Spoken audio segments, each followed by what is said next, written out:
दोस्तों, 5 राज्यों के चुनाव के आए नतीजों के बाद ईवीएम के ऊपर एक बार फिर से सवाल खड़े हो गए हैं। जहां ईवीएम को लेकर के सवाल इसलिए भी खड़े हो रहे हैं कि जहां बैलेट पेपर में 199 सीटों पर मध्य प्रदेश में कांग्रेस आगे चल रही थी, वहीं ईवीएम खुलने के बाद कांग्रेस 63 पर सिमट गई।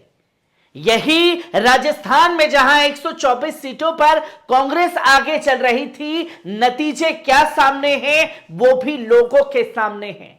बल्कि 70 सीटों पर छत्तीसगढ़ में आगे चल रही थी और नतीजे क्या आए ईवीएम खुलने के बाद वो भी देश की जनता के सामने हैं। और बार बार सवाल जब ईवीएम को लेकर के खड़े हो रहे हैं तो 2024 के लिए संजय रावत ने खासतौर पर तमाम राजनीतिक पार्टियों को और खासतौर पर इंडिया गठबंधन को लामबंद करने की कोशिश की है, जहां उन्होंने साफ तौर पर ईवीएम पर सवाल खड़े किए और यह बताया कि ईवीएम को हम लोगों को सीरियस लेना पड़ेगा, वरना नतीजे जिस तरीके से सामने आ रहे हैं वो ऐसे ही आते रहेंगे।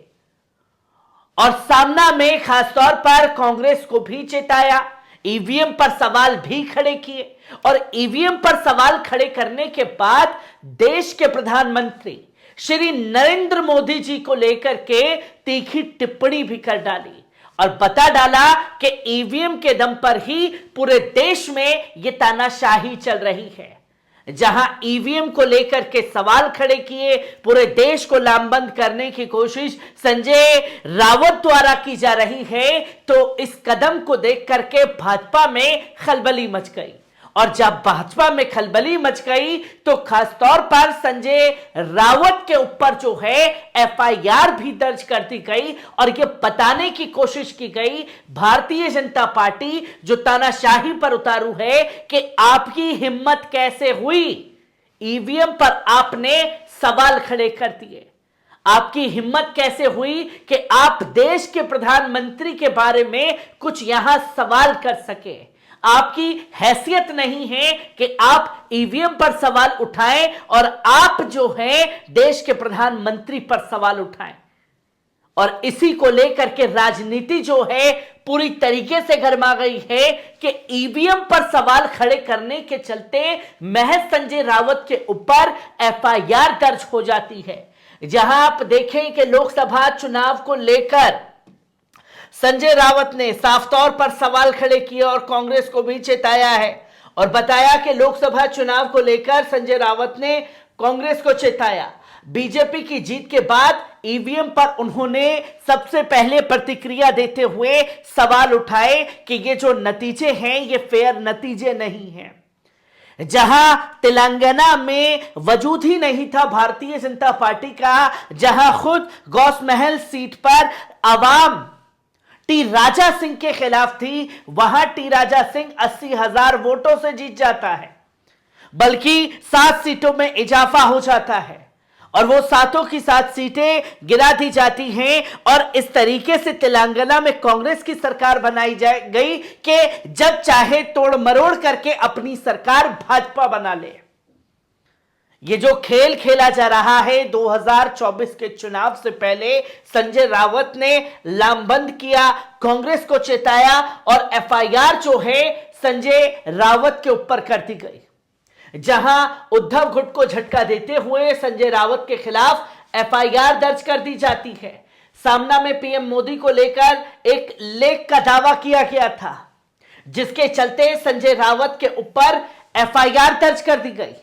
यह है भारतीय जनता पार्टी का तानाशाही जो खुल करके देश में अब सामने आ रही है, क्योंकि इन्हें मालूम है कि ईवीएम के नतीजे इनके हक में आएंगे और जितनी मनमानी हो सकती है वो कीजिए। कोई सवाल उठाए, चाहे सांसद हो चाहे कोई हो, उसके ऊपर एफआईआर ठोकिए, उसको उसकी औकात दिखाइए कि आपकी हैसियत नहीं कि आप किसी चीज पर सवाल खड़े करें। जहां राज्यसभा सांसद और सामना के कार्यकारी संपादक संजय रावत के खिलाफ यवतमाल के उमेरखेड़ पुलिस स्टेशन में एफआईआर दर्ज की गई है, जहां सामना में 11 दिसंबर को प्रधानमंत्री के खिलाफ लेख लिखा गया था। इस लेख के खिलाफ बीजेपी के यवतमाल के संयोजक नितिन भुदड़ा की शिकायत के आधार पर धारा 153A, 505, 124 और वो धाराएं लगाई गई हैं खास तौर पर के जो बड़े बड़े क्रिमिनल्स के ऊपर रखती है।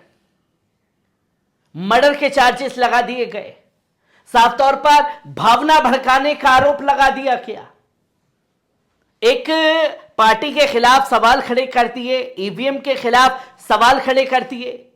तो ये कौन सी भावना आखिरकार किसकी भड़क गई जो इतनी गंभीर धाराएं दर्ज कर दी जाती हैं, जिसकी तस्वीर लोगों के सामने है। और जब संजय रावत के ऊपर एफआईआर दर्ज हुई तो लोकसभा सांसद मीनाक्षी प्रियंका चतुर्वेदी ने भी साफ तौर पर कहा कि हम डरने वाले नहीं हैं। संजय रावत पर एफआईआर के बाद सांसद प्रियंका चतुर्वेदी ने अपना बड़ा बयान दिया, जहां सामना में प्रधानमंत्री नरेंद्र मोदी के खिलाफ कथित टिप्पणी करने के चलते राज्यसभा सांसद संजय रावत के खिलाफ मामला दर्ज करने पर शिवसेना की सांसद प्रियंका चतुर्वेदी ने कहा, सरकार इतनी तानाशाही हो गई है कि कोई भी इनके खिलाफ बोले तो उनके ऊपर केस दर्ज किया जाता है, कोई भी इनके खिलाफ मुद्दे को उठाए तो उन्हें जेल में डाल दिया जाता है।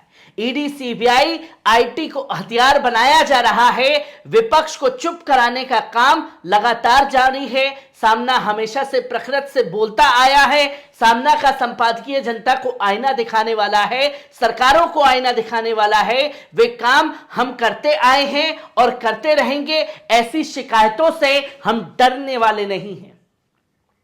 जहां साफ तौर पर लेख के चलते, ईवीएम पर सवाल उठाने के चलते आप किसी के भी ऊपर एफआईआर दर्ज कर देंगे, जहां ईवीएम को लेकर के सवाल उठाया, जहां संजय रावत ने अपने मुखपत्र में क्या कुछ कहा इसे जानना जरूरी। उन्होंने साफ तौर पर कहा कि कांग्रेस 199 सीटों पर आगे चल रही थी बैलेट पेपर पर।